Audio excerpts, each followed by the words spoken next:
See, the speaker impacts by digging into your wounds, into your pain point, so much so that the audience has a codependency relationship with a speaker when they walk off stage.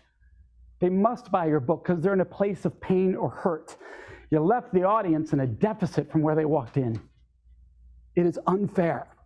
It is manipulative to do that. To empower means I'm a better human being the moment you finish speaking than I was before I started talking. Now, what's the difference? Well, if you get surveys after you speak, this is what you're going to love. If you fall into the first two categories we mentioned, you're going to love comments like, well, the best speech ever. The speaker was a 10 out of 10. Notice who they're both about? The audience isn't even talking about themselves in the post-event survey. What does it look like when you impact and empower? More words like you're about to see on that screen. Imagine each time you're hired to speak, your audience is annoyed that they have to attend. Some are close to being enraged. Picture talking to 15-year-olds about asking first before kissing someone, and then hours later being the subject matter expert for top generals and admirals in the U.S. military, revealing specific steps for them to transform their culture sexually. Yeah, you heard that right. The sexual culture of the U.S. military. When it comes to respect and sexual consent, Domitrz has been one of the most sought-after experts, authors, and speakers for over 2 decades for K-12 schools, universities, and the U.S. military across the globe. You may have seen Mike on NBC Dateline as a featured subject matter expert or being quoted in international news publications such as Forbes and the Wall Street Journal. After having worked with some of the most challenging audiences and venues, Mike has seen it all. In 2002, Mike founded the Center for Respect, which conducts educational training sessions for thousands of people each year. You may remember his 2019 10-minute talk where he shared a simple way to prove your effectiveness with any audience and gain priceless content for yourself in just 2 minutes of every speech. Today, he also loves coaching mission-driven entrepreneurs how to be more impactful from the stage. In this 10-minute talk, he is going to share a common mistake authors, influencers, and entrepreneurs make when speaking. Mike's title is The Traps of Speaking. Please welcome Mike Domitrz. Thank you, Joe. Thank you, sir. Thank you. Sorry, I'll pick up. There you go, sir. It's a great way to bring someone on, just drop stuff. And do you have a Yes, I'll pull that up here. Perfect, right thank you. We'll get that going here. Woo. All righty. All righty. Why do you speak? When you get an opportunity to speak, whether it's to a podcast, a stage, live virtually, live on site, why do you speak?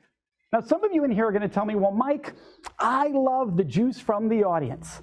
I love the standing ovation. It just pumps me up, right? That's a lot of people in this room. Others of you are like, what? No, no, no. It's about the money. How many books get sold back of the room? How many people sign up for my services after I speak? Or the check I get when I walk on that stage? Both of those are not focused on your audience. Some of you will say, but Mike, no, no, no, no. If I sell lots of books, that's going to help my audience. Yeah, but your goal when you walked on stage was to make money for you. Your focus was you, even if you took all the eyes out of your speech because of what you were focused on. The biggest mistake people make by far is they've got the wrong focus when they walk in front of the room. The wrong focus. What's the right focus? To impact and empower. And some people are going, Mike, I got to impact. I know we're always taught to impact, but what do you mean by empower? Well, here's the sign you didn't empower. And if you've ever been to a big event, you've seen what I'm about to see happen. See, the speaker impacts by digging into your wounds, into your pain point, so much so that the audience has a codependency relationship with a speaker when they walk off stage. They must buy your book because they're in a place of pain or hurt. You left the audience in a deficit from where they walked in. It is unfair. It is manipulative to do that. To empower means I'm a better human being the moment you finish speaking than I was before I started talking. Now, what's the difference? Well, if you get surveys after you speak, this is what you're going to love. If you fall into the first two categories we mentioned, you're going to love comments like, well, the best speech ever. The speaker was a 10 out of 10. Notice who they're both about? The audience isn't even talking about themselves in the post-event survey. What does it look like when you impact and empower? More words like you're about to see on that screen. Like, for instance, how about this? Real. Because it was real to my life. Life-changing because I changed my life because of something you shared. Everything's about the audience. It enriched me as a human being because of what you shared with me today. That's what we're looking to do when we step on a stage. And by the way, that will sell you more books. That will bring you more clients. You just don't focus on those things when you're doing this work. So what does it look like when you have these conversations? How do you impact and empower? First of all, we got to know what you need to impact and empower. And there's 3 things we need if we're going to impact and empower. And that is timing, quantity, and the formula. Now, what do I mean by timing? Look, timing is everything. Timing is everything. I'll give you an example of bad timing. You see it a lot with slides. And what it is a person will say, hey, what I'm about to give you, the slide gave it away instead. The slide's talking, wait, the audience isn't ready for this yet because you're not going to buy in because I'm talking while it's saying it. How many are frustrated right now while I'm doing it to you? Because you don't know who to look at right now because that's talking while I'm talking about the same things I'm talking. It happens all the time, and here's why. You chose to use the slides as your guide because you don't know what you're saying on stage. I'm just being honest. Hey, I hope you're enjoying this video, and I want to let you know that I have a new book that's come out, and if you'd like to get it absolutely free, there's a link below in the description, or you can wait till the end of this video, or you can simply go to joesfreebook.com and you can get a copy there. You got chosen to make an impact, not to show how much you know by following a guideline in front of you. You should know your material before you ever walk in front of that stage. It is critical. Now compare that to this timing. Watch this slide. Now here I'm going to intentionally try to make a point and reinforce it with a slide. For instance, Joe Polish is brilliant. Now of course Joe didn't say that. I said that. But notice what happened? A few people just snickered. They laughed. Why did they snicker and laugh? Anyone in the room? Why did they snicker and laugh? Because it was Joe. Right? If I don't let that sit for a second, you don't have time to recognize, hey, that was a little play on words, a little something he could do with that to catch our attention. Go, did Joe really say that? Now some of you are going, Joe's capable of saying that. Right? But no, I'm not going to take a shot like that at Joe. Of course not. So that's a way you could use humor. By the way, how clean is the slide? Right? Super clean. We're not trying to overload information. Some of you are going, well, that's for humor maybe or to catch their attention. What do I do if I really want to bring home a point? So I'm going to ask all of you a question right now. I ask every audience I speak in front of, and I want you to answer from your heart what you believe to be true. If what I'm about to say is true, you're going to yell every. If it's not, you won't. Those live virtually, you're going to type it in the chat if you agree with what I say. Here we go. Does every human being deserve a basic level of dignity and respect? If you agree every human being deserves that at some level, just yell every. Every. Yeah. And every means every. Not 99%, not anybody except our enemy. Now let's pause about what's happening on the slide. It brings home the message while inviting you into my Instagram because it's my Instagram shot. It's an actual message we shared on Instagram. So you get to reinforce your message and invite your audience into your community to have a relationship with you long term because you do care about the audience. You want that long term relationship. So those are examples of timing. Now some of you go, well then what's an example of quantity? Well, we've all seen this too. And we're flying, and there's tons of information, and the slide looks the same way. This is a real slide from a presentation I followed. Real slide, massive overwhelm. Some of you go, I would never do that. I would never do that, Mike. I keep it simple, I keep it short. I talk about one thing and only one thing in those 10 minutes. And now we are confused because you didn't give us enough information. Here's how we know you didn't give us much information or too much. We have way too many questions when you're done speaking. And you think you rocked it because everybody's asking questions. The fact is, when you get really good, you'll pay attention to all the questions they were asking you afterwards, and you will answer them in the talk. Because here it works with Genius Network, because we're going to get that Q&A sometimes. So that person's doing a brilliant thing by doing it in this moment, right? So Clausen, you did a great job of that because you knew you had the Q&A coming. But if you only had an hour keynote with no Q&A, are the same results the same thing? because they're going to be leaving the room. And you get it. You agree with me. Like, yeah, I don't want them leaving the room with all those questions.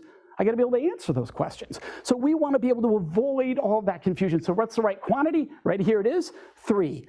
You don't teach more than 3, it's overwhelming. You don't teach less than 3. The human brain has been taught to think in 3s. Joe Polish is brilliant at this. ELF, what is it? Easy, lucrative, and fun. It's all over this room. The power of 3. You get this, right? So make sure your speeches are in 3s. If you have an hour, 3 lessons. If there's going to be a subplot, only 3 things under those 3. The brain learns in 3s. Now, we got to the timing and we got to the quantity. We are left with the formula. What's the formula when it comes to speaking? Well, let's look at it. First of all, we're going to invite our audience in. We're going to reveal something they didn't see coming, and then we're going to show them the solution. How do you invite? You invite by investigating the audience live in the room. So wait, what do you mean? I was taught I'm supposed to research my audience, know everything about them before I walk in the room. But you don't. You think you know everything about them before you walk in the room. When you're really gifted, you'll walk in the room and start asking questions that your audience genuinely gets to answer, and that will give you all the fuel to reveal the false narratives they are clinging to.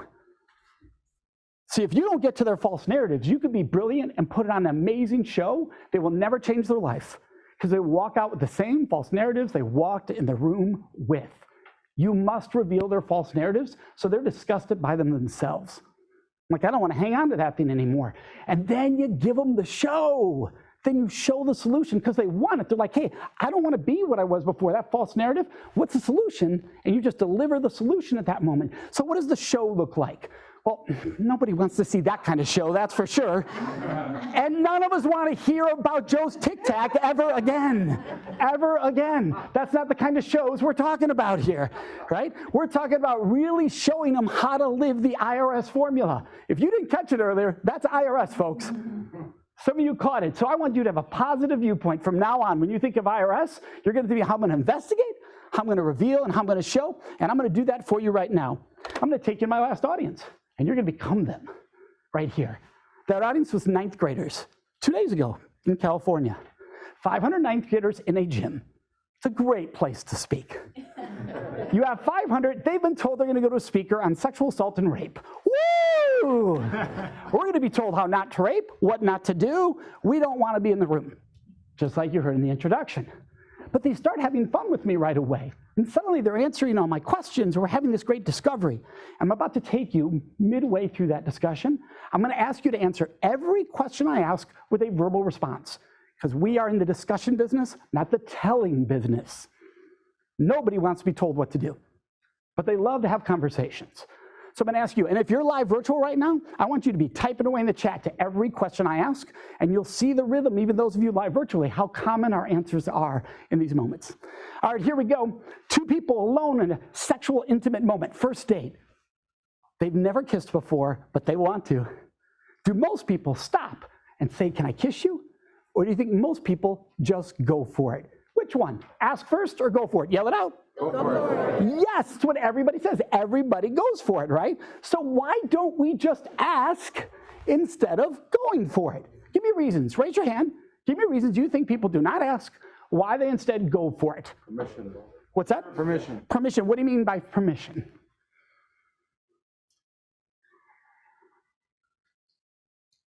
In case of rejection. Fear of rejection. Yeah, so whatever you do, don't give them a choice. Ooh, that sounds pretty awful, doesn't it? I'm not going to ask you because you might say no, so I'm just going to do it to you. By the way, if you agree that sounds awful, just yell awful. Awful. Yeah, even if we did that before today, I think we all know, no, we don't ever want to do that again. Right, so fear of rejection, we just debunked that. That's a really weak excuse. What's another one? Yes. Yeah, it's going to kill the moment. It's going to ruin the mood. Now, why is that funny? Because that means you actually think you're smooth. The fact is, you're already awkward. We all are. If you've ever been sexually active, you've been awkward. Ever heard of braces, by the way? That gets awkward really fast. You're not afraid of being awkward. You're great at being awkward. Think about how awful it is, though, to think, I don't want to be awkward, so I'm going to take a chance to do something awful with their body so I don't look awful. Awkward. Wow. I think we all can agree that's not the approach we want to be, the person we want to be, right? And by the way, the amazing part is if you just go for it, you can be awkward and ruin everything and harm someone. That's the difference. So then somebody going, well, then Mike, what do we do? How do we ask? How do we get to that place? Well, some of you might be thinking, I'm still not sure I want to ask. So I'm going to ask you two questions. I ask every audience in the world. Question number one, right? Does every human being deserve a choice before you do something with their body, sexually or intimately? Yes or no? Yes. Yes. Question number two, how do you normally give somebody choice? You simply ask a question. We all believe in asking first. So how do you ask first? One, look them in the eyes. It should be intimate. Number two, smile. It should be fun. Number three, ask the question. Now I need a volunteer quickly for this one. Could I volunteer you? Is that okay? Your first name is? Marlon. Marlon, could you step up here? Everybody say, hey, Marlon. Hey, Marlon. Marlon, you're going to imagine that your partner's right where my hand is. It's more than a tic-tac away, though, so you're okay, all right? So they're going to be right there, and on the count of three, we're going to have you ask that person for a kiss as if you're the only two in the world, no one's near you, and you've been wanting to kiss them all night. Are you ready, Marlon? All righty. Let's count to three. Let's count to three for Marlon. 1, 2, 3. All right, give it up for Marlon. Great job, great job. Easy. Hey, Marlon, do you think that would be awkward if it was happening in the real moment? No. Why not? It's completely natural. Yeah, it's completely natural. Listen to that. Give a big, big round. Marlon did a great job. Room, let's be at. You can sit down, Marlon. You did a great job. Marlon, you're going to get a Can I Kiss You t-shirt for rocking that. Yeah. By the way, audience, could it be awkward if you ask yes or no? Yeah. Sure it could. The better question is, does it matter? Let me prove to you it doesn't. You're alone with someone you want to kiss. You've been wanting to kiss them all night. They lean into you and say, can I kiss you? Are you going to do this? You asked, awkward, ruined it. Or are you going to be doing a woohoo dance? This is about to happen. If you read a woohoo, yeah, woohoo. Yes. What did we just do, folks? Those same students who said they'd never ask. Remember? We all go for it. What was the formula? We started by asking them questions. We investigated their world, right? And then we revealed the false narratives they're hanging on to, right? And then at the very last moment there, we showed them the solution. That's how you get results. And somebody going, Mike, how do you know those are results? I think our computer went to sleep on us back here because I was going to show you the results. But let's see if we can bring it back just so you can see it real quickly here. Yep, it did. So here we go. We'll share that again. All right, so there we are. Here are the results just quickly because I'm wrapping up here. So we just went through the formula, invite, reveal, show. Now, I said my last audience, 9th graders, right? So that is an average audience for me. So is U.S. military 40-year-olds, though. But here's what the results actually look like. 96% of my audiences say they're more likely to ask first after 1 hour experience. 95% say they're more likely to intervene to stop sexual assault at a party. 96% say they're more likely to support survivors moving forward in 1 hour. That's not about me. That's about focusing on the audience like everyone in this room can do. Some are going, Mike, that's just not enough proof for me. You got to have better proof than that. Well, remember those quotes that looked incredibly powerful earlier? Like real and bold, enriching? Sounds like something the administrators would say, a general in the U.S. military would say. Those are the exact quotes from Monday's survey of 9th graders. Not my best of, because that's what you should always be looking to do. Change lives, make an impact. Now it is everybody's in this room's turn to do the same. I've got a workshop for you to make it nice and worksheet that's 1 page, and you can dive into this formula and start writing your next speech. You can start making your next one more powerful. Maybe you're just going to start with a part of that speech. Notice the survey link, how easy it is, not SurveyMonkey, mikesgift.com. All survey links should be like that. I bought this for this event. Right, but all my events are custom for that. So mikesgift.com, you'll get a worksheet, you can dive right into it, and there'll be a little special surprise for all Genius Network members on there, because this was an honor, Joe, to have this opportunity. Thank you all very much.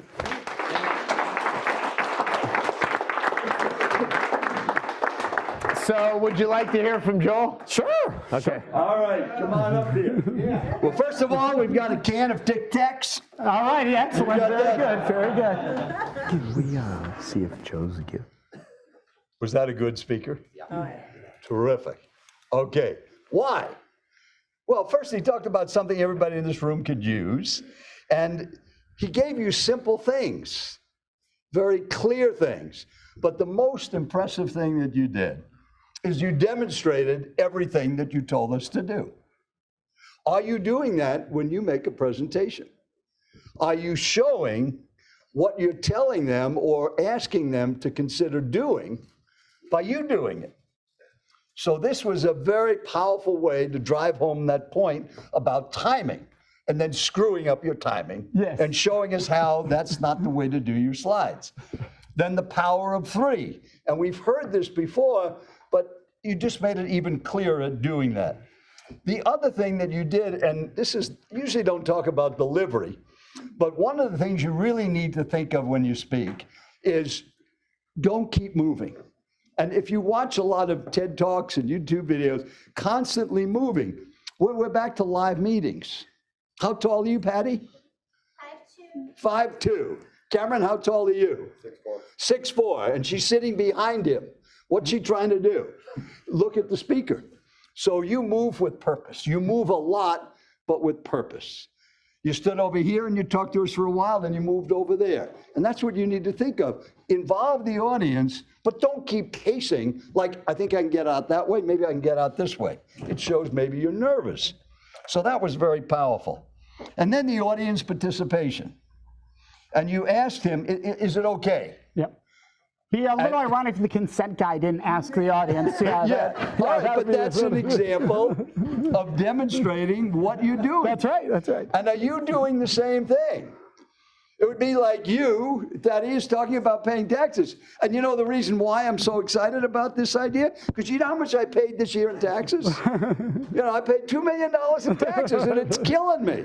No, I mean, that would be the exact opposite. So this was a great example of that. And then the customizing to Tic Tacs or TikToks. Putting that in based on what happened yesterday. And that's called being in the moment, recognizing your audience, and making it all about them. So since he made it all about you, let's make it all about him. One more. Thank you, Joel. Appreciate that, Joel. Thank you very much. Appreciate that. Thanks. Thank you, that was great. Okay, I hope you found that video awesome and useful. So if you want to get a free copy of my book, I want you to click here. And if you want to watch some more videos that'll be useful and awesome, click here. Go ahead. You're over here. Do it now. Come on. Thank you. Watch them.